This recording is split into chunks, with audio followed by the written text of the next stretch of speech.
اعوذ باللہ من الشیطان الرجیم بسم اللہ الرحمن الرحیم۔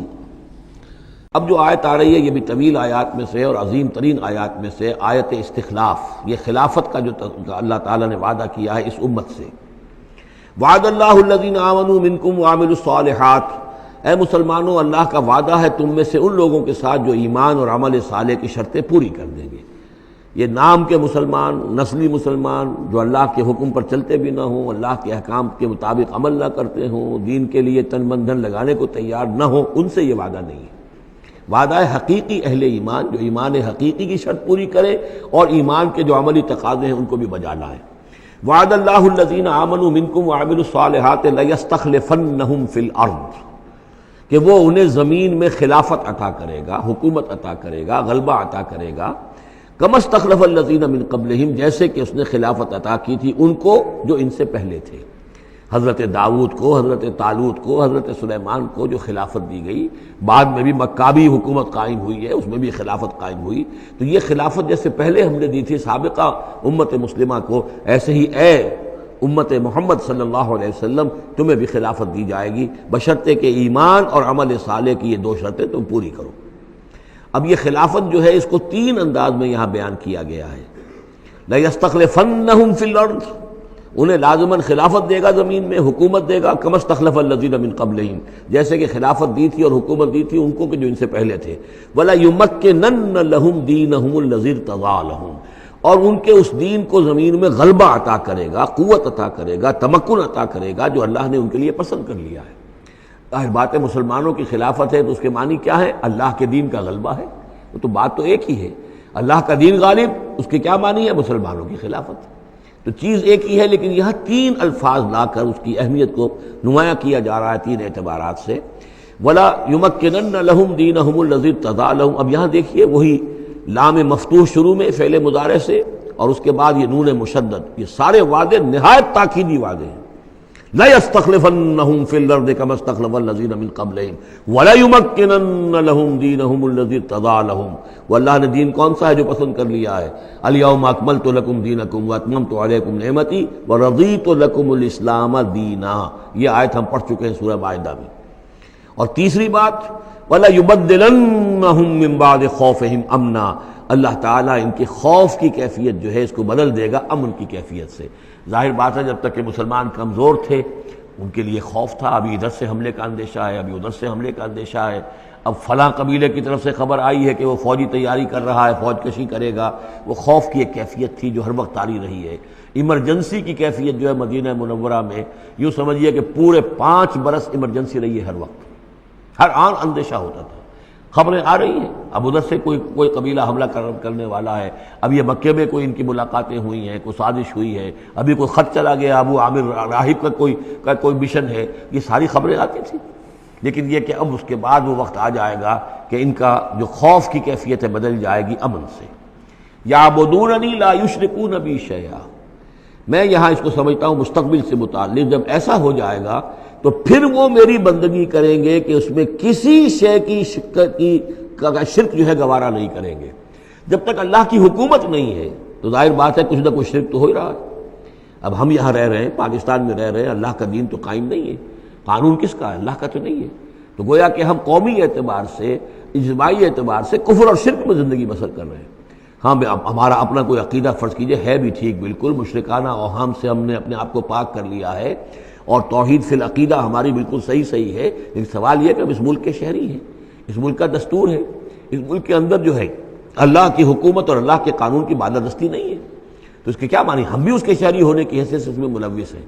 تو یہ ہے کہ یہ توحید کامل اس وقت ہوگی جب یکون الدین کلہ للہ، جب دین کل کا کل اللہ کے لیے ہو جائے گا۔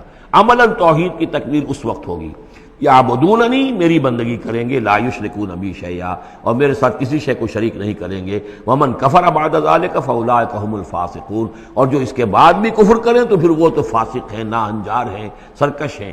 اس کے بھی دو معنی ہو سکتے ہیں، جب دین کا غلبہ ہو گیا پھر بھی جو کفر کرے وہ تو معلوم ہوا کہ اس کے اندر خیر سرے سے ہے ہی نہیں۔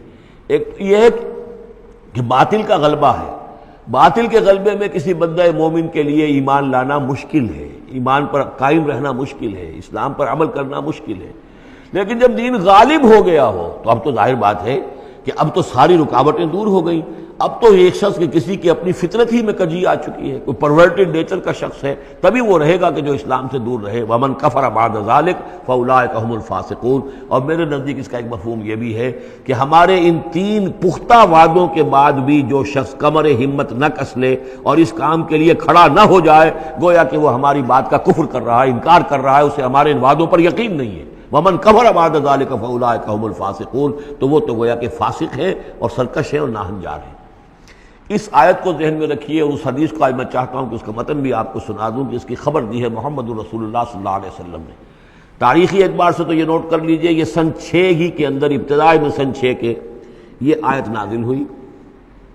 سن 6 ہی میں صلح حدیبیہ ہو گئی. انا فتحنا لک فتحا مبینا. گویا کہ اس آیت کا جو مصداق ہے وہ ظاہر ہونا شروع ہو گیا. سن 7 میں غزوہ خیبر ہوا, اللہ نے بہت بڑا مال غنیمت مسلمانوں کو دیا. سن 8 میں مکہ فتح ہو گیا. سن 9 میں موپنگ اپ آپریشن ہو گیا, اعلان کر دیا گیا حج کے اندر کہ آئندہ سے یہاں کوئی مشرک نہیں آئے گا, اور اب تمہارے لیے اتنی مہلت ہے, کسی کوئی معاہدہ قائم نہیں رہے گا. جو معاہدے ہیں میعادی, ان کی میعاد ختم ہوتے ہی معاہدہ ختم, اور جن کی میعاد کوئی نہیں تھی ان کے لیے ہم 4 مہینے کی میعاد مقرر کر رہے ہیں کہ اس کے بعد کوئی معاہدہ کسی مشرک سے نہیں ہے. جب یہ مدت ختم ہو جائے گی قتل عام شروع ہو جائے گا. یہ تو اللہ تعالیٰ کی طرف سے جزیرہ نما عرب کے اندر دین کی تکمیل ہو گئی, خلافت قائم ہو گئی, اللہ کی حکومت قائم ہو گئی. جیسے حضرت داؤد خلیفہ تھے, یہاں حضرت محمد خلیفہ ہیں صلی اللہ علیہ وسلم. اس لیے کہ حاکم اب کون ہے؟ حضرت محمد صلی اللہ علیہ وسلم. اپنی زندگی میں تو حاکمیت جو بھی ہے آپ کے پاس ہے. اس کے بعد خلافت راشدہ میں پھر یہ خلافت کہاں سے کہاں پہنچی وہ آپ کو معلوم ہے, لیکن پھر ریورسل شروع ہو گیا. لیکن وہ حدیث میں آپ کو سنا رہا ہوں, حضرت نعمان بن بشیر سے مروی ہے رضی اللہ تعالیٰ عنہ, اور مسند احمد ابن حنبل میں یہ روایت ہے کہ حضور نے یہ فرمایا صلی اللہ علیہ وسلم, تکون النبوۃ فیکم ما شاء اللہ ان تکون. مسلمانوں تمہارے مابین نبوت موجود رہے گی جب تک اللہ چاہے گا کہ رہے, یعنی میں موجود رہوں گا بنفس نفیس تمہارے مابین جب تک اللہ چاہے گا. ثم یرفع اللہ اذا شاء یرفعها. پھر اللہ تعالیٰ اس کو اٹھا لے گا جب چاہے گا, نبوت کو اٹھا لے گا, یعنی میرا انتقال ہو جائے گا تو ایک دور جو ہے وہ ختم ہو جائے گا.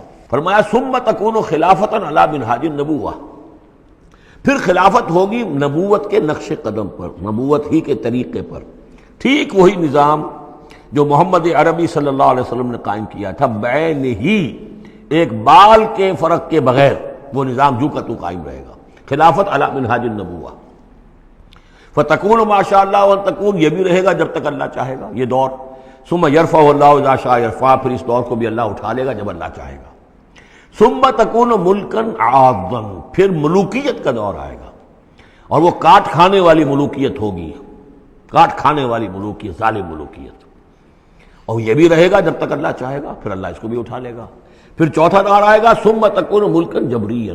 پھر غلامی کی ملوکیت ہوگی, یعنی یہ دور جو ہمارا گزرا ہے کولونیل دور. پہلے یہ کہ ملوک تھے, بادشاہ تھے, چاہے وہ بنو عباس میں تھے یا بنو امیہ میں سے تھے, یا یہ کہ ترک تھے. مسلمان تو تھے, کلمہ گو تو تھے, ان میں کوئی نہ اچھا بھی ہوتا تھا, بہت اچھے لوگ بھی تھے, برے لوگ بھی تھے, لیکن مسلمان تو تھے, کلمہ گو تو تھے. لیکن چوتھا دور آیا کہ کہیں ہم انگریزوں کے غلام ہو گئے, کہیں ہم ولندیزیوں کے غلام ہو گئے, کہیں ہم فرانسیسیوں کے غلام ہو گئے, کولونیل پاورز. تو ہماری تو ملکہ معظمہ جو ہے ملکہ وکٹوریہ تھی, 1857 سے تو ہم ان کی رعایا بن گئے تھے. اس سے پہلے تو جو بھی تھی بہرحال ایسٹ انڈیا کمپنی جو تھی, لیکن یہ کہ بعد میں تو ہم براہ راست تاج برطانیہ کے غلام تھے. یہ چوتھا دور ہے جو تقریباً یوں سمجھیے کہ ابھی نصف میں پہنچا ہے, اس اعتبار سے کہ اگرچہ براہ راست وہ جو حکومتوں کا جو ہے جو یہاں پر تھا, جو بساط بچھی ہوئی تھی وہ لپیٹ دی گئی ہے, لیکن ابھی مالیاتی اعتبار سے ریموٹ کنٹرول سے وہی قوتیں ہیں کہ جو آج بھی کنٹرول کر رہی ہیں ہمیں. یہ ریموٹ کنٹرول ہے. ابھی یہ چوتھا دور ختم نہیں ہوا ہے. پہلے یہ براہ راست آکوپیشن اور اپنی حکومتیں, اپنی فوجیں لا کر.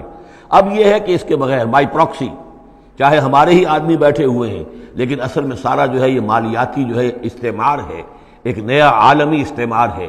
لیکن یہ استعمار جو ہے اس طرح کا کولونیل رول نہیں ہے کہ انگریز موجود ہیں, اس کی فوج موجود ہے, یا فرانسیسی فوج موجود ہے, یا اطالوی فوج موجود ہے, بلکہ یہ تو IMF اور ورلڈ بینک کا نظام ہے اس کے تحت, اور ملٹی نیشنل کمپنیوں کی.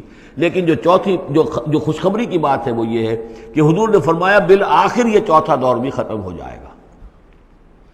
اور خوشخبری یہ ہے کہ ثم تکون خلافۃ علی منہاج النبوہ، پھر دور آئے گا خلافت علی منہاج النبوہ کا۔ ثم سکت رسول اللہ صلی اللہ، اس کے بعد حضور خاموش رہے، اس لیے کہ اس کے بعد پھر دنیا کے خاتمے کا معاملہ ہے۔ وہ خاتمے کے بارے میں عرض کر چکا ہوں، ایک طویل عرصے تک تو پوری دنیا میں وہ خلافت علی منہاج النبوہ رہے گی، گلوبل، اس لیے کہ حضور نے یہ بتا دیا ہے کہ اب جب یہ خلافت علی منہاج النبوت کا نظام آئے گا تو کل روئے ارضی پر ہوگا۔ مسلم شریف میں روایت ہے، یہ حضرت ثوبان حضور کے ایک آزاد شدہ غلام تھے، جیسے کہ حضرت زید ابن حارثہ بھی حضور کے غلام تھے، آپ نے آزاد کر دیا تھا، اسی طرح حضرت ثوبان بھی ہے مولا، ان ثوبان مولا رسول اللہ صلی اللہ علیہ وسلم۔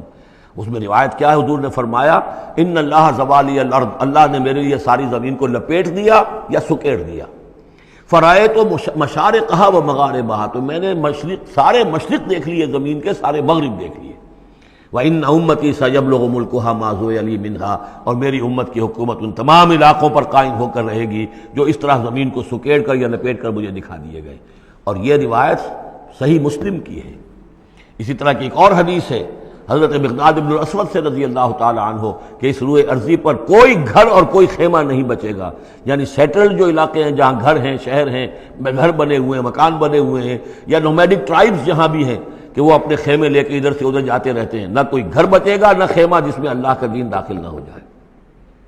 بعز عزیز اور ذل ذلیل، یا تو یہ کہ گھر اور خیمے والا اسلام قبول کرے گا، اسلام اس کے گھر میں داخل ہوگا، اس کا بھی اعزاز ہوگا، اور یا وہ گھر والا اسلام قبول نہیں کرے گا لیکن اسلام کی بالادستی جو ہے تسلیم کرنی پڑے گی۔ یؤتوا الجزیۃ عن ید وہم صاغرون، یہ جو ہم پڑھ آئے ہیں سورہ توبہ کے اندر، تو گویا کہ اس کے گھر میں بھی اسلام تو آ گیا لیکن وہ بدبخت جو ہے اسلام کی نعمت سے اور اس کے اعزاز سے محروم رہا۔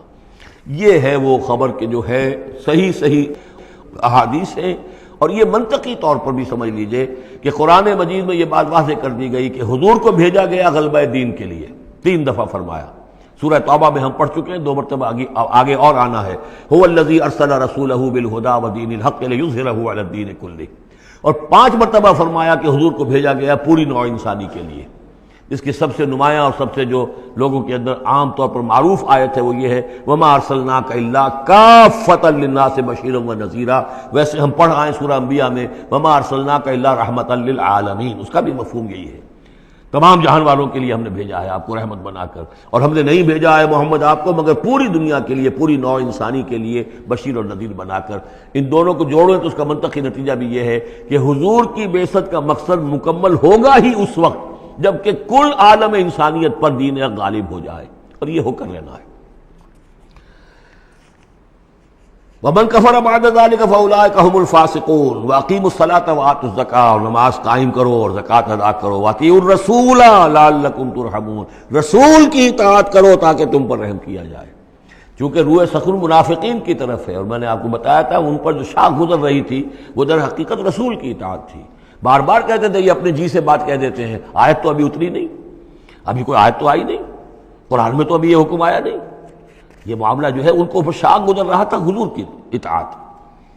وَأَقِیمُوا الصَّلَاةَ وَآتُوا الزَّکَاةَ، اور نماز قائم کرو اور زکوٰۃ ادا کرو، وَأَطِیعُوا الرَّسُولَ لَعَلَّکُمْ تُرْحَمُونَ، اور اللہ رسول کی اطاعت کرو تاکہ تم پر رحم کیا جائے۔ لَا تَحْسَبَنَّ الَّذِينَ كَفَرُوا مُعْجِزِينَ فِي الْأَرْضِ، یہ کافر یہ نہ سمجھیں کہ وہ اللہ کو تھکا دیں گے یا ہرا دیں گے اس زمین میں، وَمَأْوَاهُمُ النَّارُ، ان کا ٹھکانہ آگ ہے، وَلَبِئْسَ الْمَصِيرُ، اور بہت برا ٹھکانہ ہے۔ صدق اللہ العظیم۔